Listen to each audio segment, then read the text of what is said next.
Next speaker is David Craddock of EBS ELK. David is one of the co-founders of EBS ELK and has an in-depth knowledge of closed timber panel building systems. Please welcome David to the floor.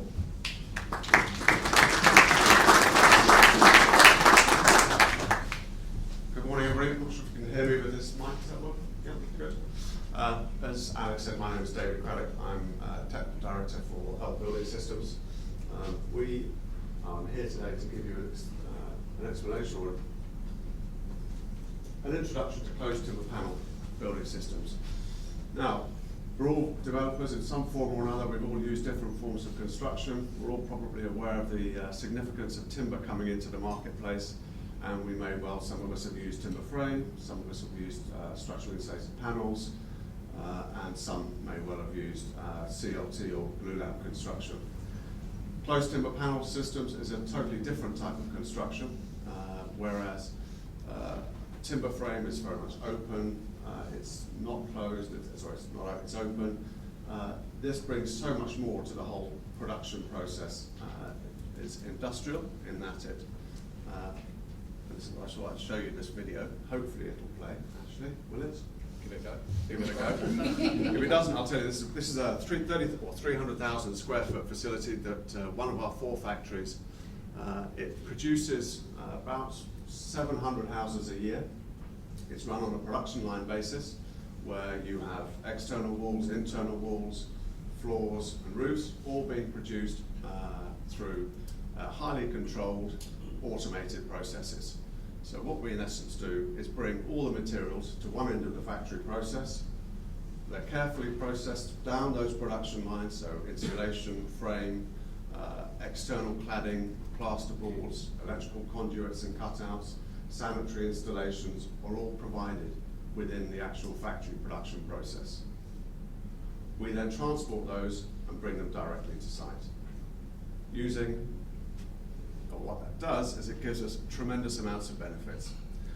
You can just about see here one of the panels that we've got there, which has the windows and the doors, plus the external finishes already applied in the factory. What this gives is far fewer people required on site, so in essence, the majority of our sites require about 5 or 6 people to actually assemble the building, which means there's far fewer amounts of accidents that are potentially likely to happen. The sequence programming of works. We recently did a project with Balfour Beatty, which was a large school. We built it in 7 phases. On the first phase, we handed over after, I think it was about a week or 2 weeks. By the 7th phase, they'd already finished that first phase of the building, and we were still constructing the end. Really quite remarkable if you think about time is money. Also, you've got far fewer people, as I said. And it also means that when you're actually in a very tight area like a school, which is generally surrounded by housing, lots of people coming backwards and forwards, there are far fewer vehicle movements on site. We deliver our buildings in 40-ton Arctic trucks. They arrive in the morning, 4 or 5 guys, as I say, unload them, assemble them, and then they go in the evening. What it does is it takes this whole process of off-site manufacturing to a different level. You've also got the reduction in the building time means you've got far less risk all the way through. You've got set planning dates, so we can forecast well in advance the day that we will arrive on site, how long it will take, and so your subsequent sequencing of finishing works becomes so much more simple and easier. You also get with the system far greater performance. So your thermal performance, your air tightness is that much better. As you can see from here, there's a vast improvement on your building rates from standard performance buildings. Also, due to the fact that we use a very high level grade timber, and we also use A-star and A-rated timbers or materials on all of our products, you get BRE Green Guide to Housing A-star rating.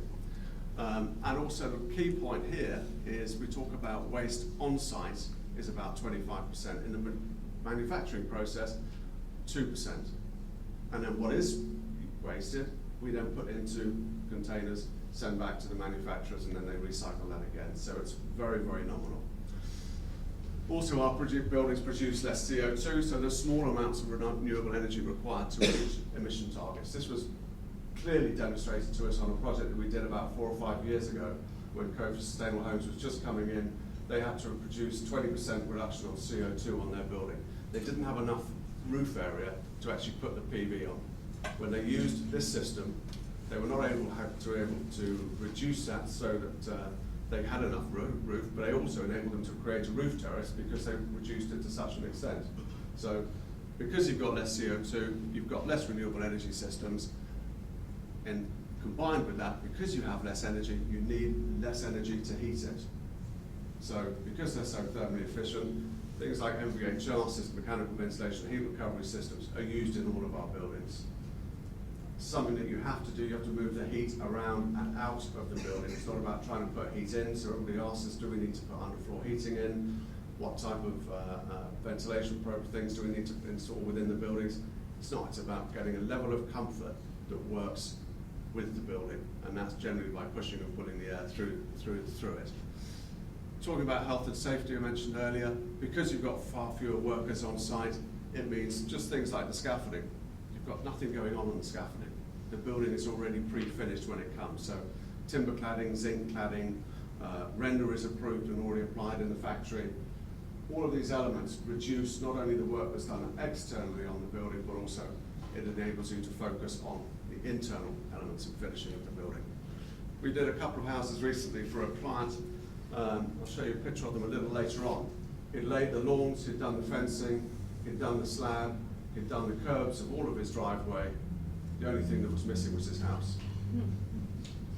We turned up, they put scaffolding up. Within a week, the first house was up. On the second week, we put the second, it was about 3,500 square foot house. The roof tiles were going on the first house. By the time we finished the second, it was complete. It's about being fast and efficient, but it also is about being very, very detailed. So it's all about planning, process, and management of that whole circle to ensure you get the building exactly as we've designed it. And there's lots of checks and balances that go through that factory production process, as well as the design process, that enable it to enable that to happen.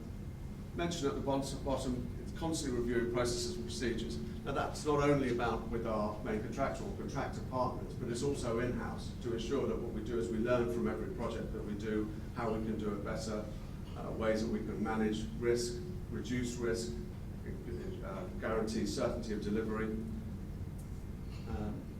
And then I thought I'd just give you a little bit of an experience about who we are as ELK Building Systems.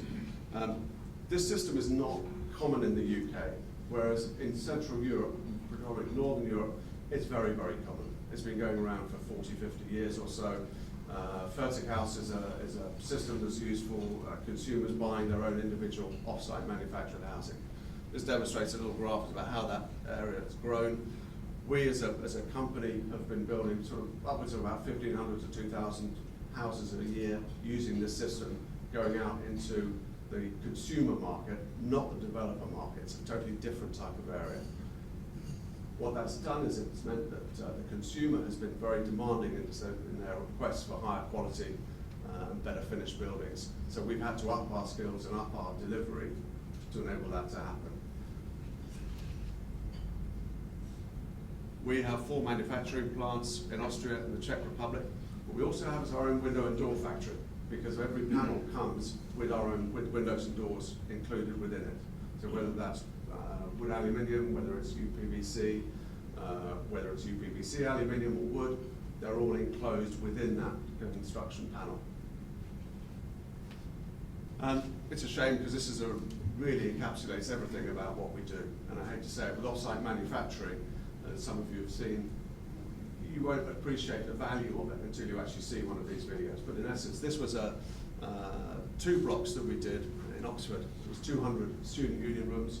This was the first block, 30,000 square feet, built on 3 and 4 stories. We completed this building in 4 weeks from start to finish. We built it whilst the snow was going on. It was about a year and a half ago now. So every other site would have been closed down. We were lifting bathroom pods in, we were putting floor cassettes in, walls were coming up. Everything that you wouldn't see happen on a normal building site happened here. And after, because I said, because how we build is vertically, we built the first 3 stories. It was about 45 rooms, handed it over to the main contractor. We then moved on to the second phase, built those 3 to 4 stories, and then handed it over. We were able to do that because of the complexity of because of the completeness of the building, and also because we had the roof was completely sealed, so we could guarantee that the building was weather tight, so that they could again carry on and finish the buildings inside. One of the things you always ask about new products coming out into the UK is, have we got any systems approvals and accreditations? A couple of or 2 important ones here, obviously the Checkmate one, because I'll have to say that. But also, interestingly enough, when Paul and his colleagues came across to visit our factory, they did an in-depth review of all our processes and procedures. Reflecting back from that visit, they then reduced their premiums by 50% on anybody who used our system for any of their buildings. So that said to us was that they've got great confidence in the quality and checks that we have and the kind of product that we build. And the other one is the CE marking. Interestingly enough, I didn't choose any other, but CE marking is a European technical approval for our system, not just the product, or a product, a piece of plasterboard or a timber, but the whole system, which is fairly unique and something that is being brought forward into the UK off-site housing market or construction business, but as people are pushing back against because it's so difficult to do. We took 2.5 years with our 4 factories to get that approved. Just thought I'd give you a few pictures of projects that we've done, just really to show you the flexibility of how this closed panel system can be used. We've got individual private, very expensive houses, sort of £4 or £5 million at the top. Then there's a large block of commercial premises. This one in the middle, that's sort of the second one in, not second line. That's a 2-story, 5-bedroom house. Again, laid to lawn. That was built in 3 days. Those are the 2 houses on the bottom right that I mentioned that we built in a couple of weeks. And then there's a lovely Georgian flintstone building that you would never have thought was built in 2 weeks using an off-site manufacturing process.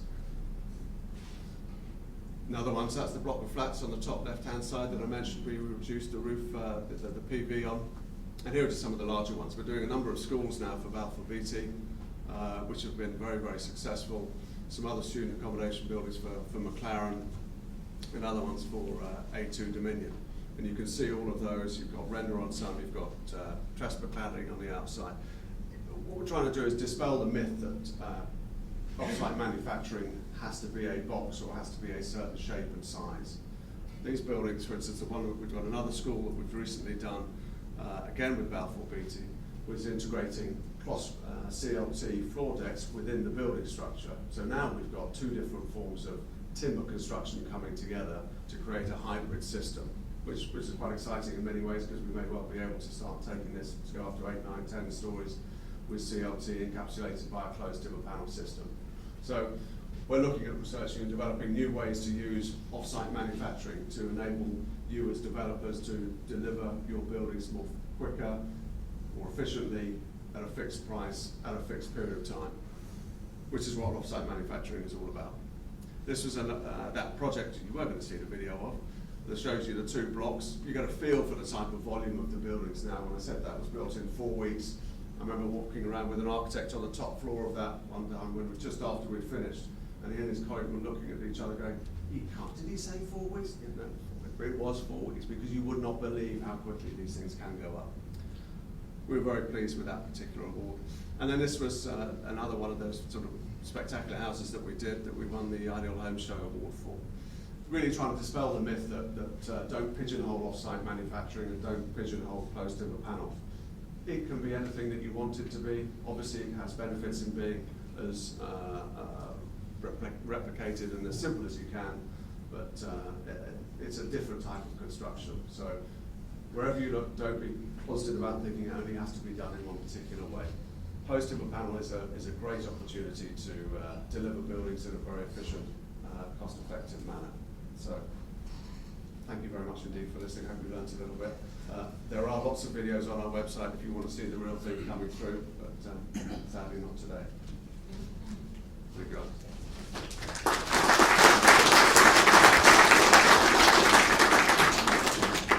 We'll do a Q&A.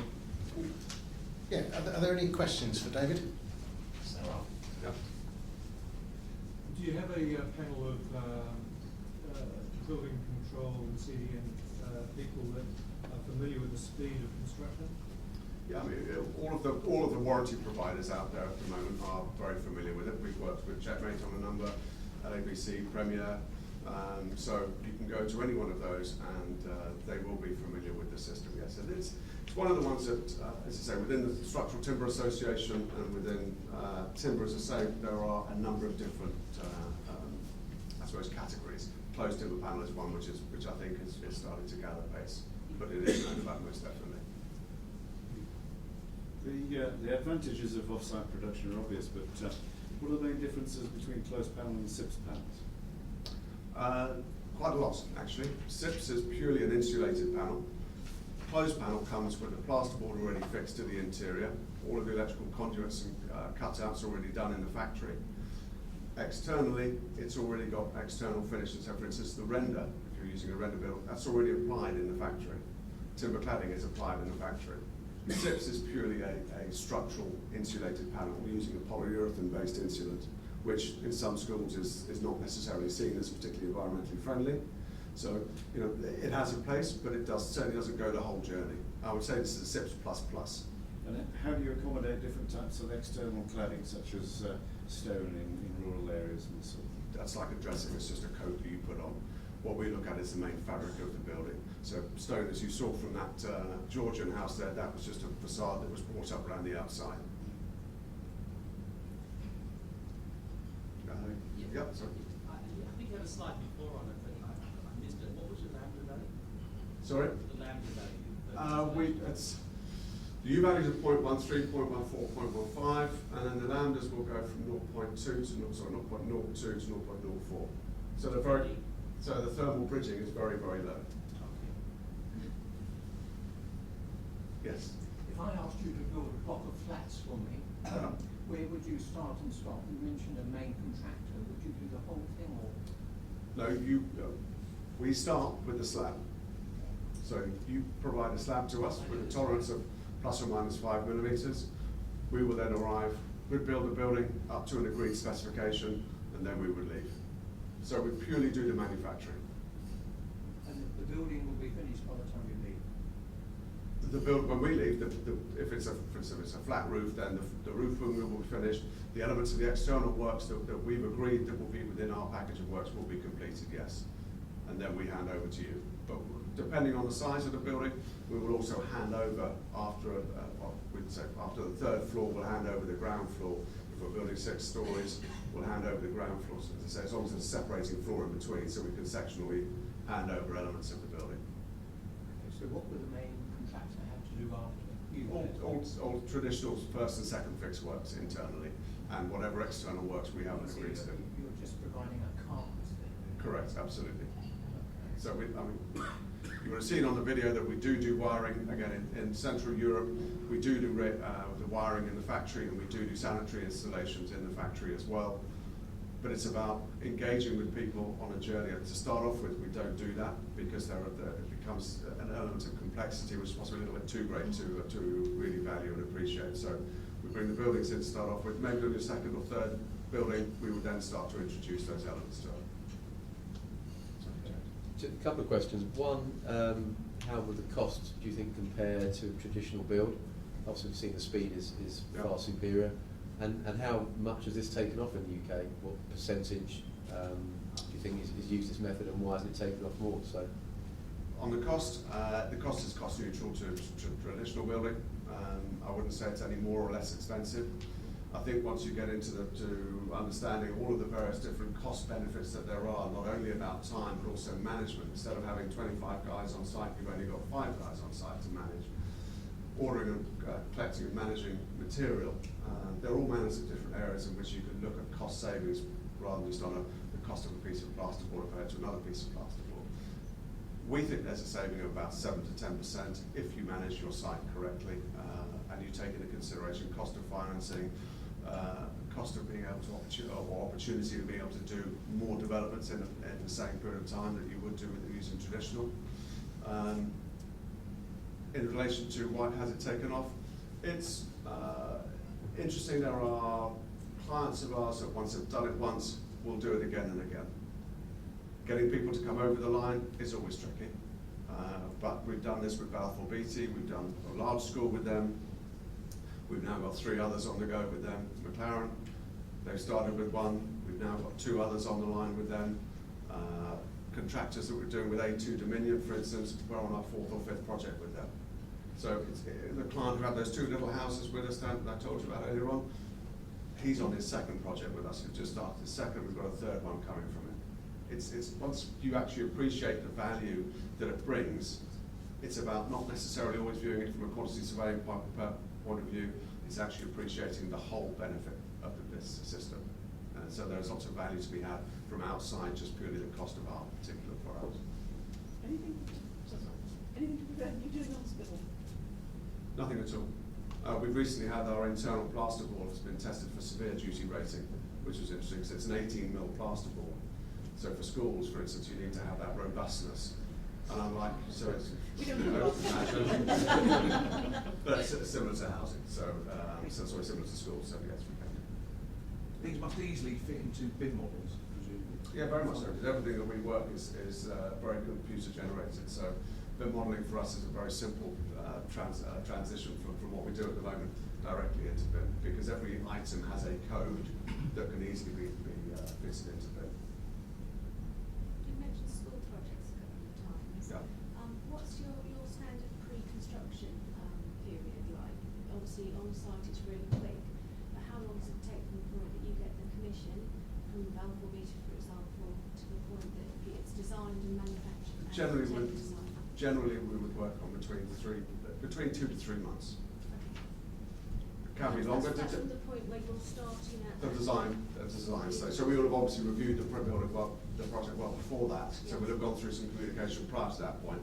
But upon instruction on design, it's generally 3 months for something like a school. Housing and such like it can be an awful lot smaller. Have you done any work with the healthcare sector? We're doing some care homes, but we haven't done anything as regards hospitals or anything else at the moment. We've looked at a couple of SEN schools, which were again slightly more complex or slightly different demands on them. One of the things with our school buildings that we've done, which we've learned through our R&D, is we've integrated cross-laminated timber into our floor cassettes, or as our floor cassettes, which has meant that we've been able to design out steel buildings, steel within the construction. So we're doing 7 and 8 square metre rooms, again, all in timber. Whereas previously we were using steel posts to work through 2 different types of conflicting materials. Now we're working with CLT, which are 2 very complementary materials. So we're creating opportunities of collaboration within with timber products. Strictly rectilinear system. Sorry, say again? Strictly rectilinear. If you can find a building which is exactly as you say, very rectangular, very repeated, yes, it's very, very good. But by looking at that building and something else. Can you fabricate curve? Yes. Yeah. Don't give me curves, but anything else we're pretty comfortable with. Double heights and vaulted ceilings, yes, we can cope with. We try and keep it as simple as we possibly can to get as maximum benefits from the production plant, but we can be fairly flexible. How do you deal with the disproportionate collapse? Yeah, we've done 5 and 6 story buildings, so yes, we do. And we do that, again, by a panelised system. You just, in a flat-bedded construction process, you just put more layers of, for instance, we'll put 1 or 2 layers of 15mm OSB, and then with a bit of plasterboard on the top. Some of those 6 story buildings that we did originally, we were using steel porticos with cross beams to create those sheer walls to stop the loading coming across. We changed those in the 2nd building that we did by using, again, pure timber. So we've researched and developed better ways to do that. So that's how we do it. And with cross-laminated timber, once we do that, we'll be going up even higher. Yes. In terms of mortgages, how do lenders view your structure? It's like any timber frame product. It's approved by the with a CE marking. It gives you a guaranteed lifespan of over 60 years. We've recently been through the BOPAS accreditation, which is the Build Offsite Property Assurance Scheme, and we had Lloyd's Register actually come through and did a complete 4-day analytical or very, very intense analytical process of all of our procedures, and we've come out with a fantastic rating out of that. So we're very pleased with it. So, but they all, every single one of those buildings has all been mortgaged one way or another, so they don't have an issue. What's the difference between using CLT only and your system? CLT goes part of the journey. CLT will get your building up to a certain level, but you still have to put your windows and doors in. You still have to put your plasterboard on. You still got to put your electrical conduits on. You still got to put your external finishes on. You basically just have a big frame building that's up quickly, but you've still got to do all those other elemental part works too. Whereas this system, you do far more in the factory, so it becomes more complete. So it's a more finished product, basically. But from that needs more design work. That's what we're talking about. Could you do a 9-story? Sorry? Could you do a 9-story? Not in our system, no. But with CLT in a combination, yes, we could. So, that's not necessary for today, but certainly something as part of our, so I was talking about researching and developing new ways to work to move away from steel within buildings. We're using CLT now to potentially go higher, but working with CLT as to how that can happen. Okay. David, thank you very much. No, thank you very much.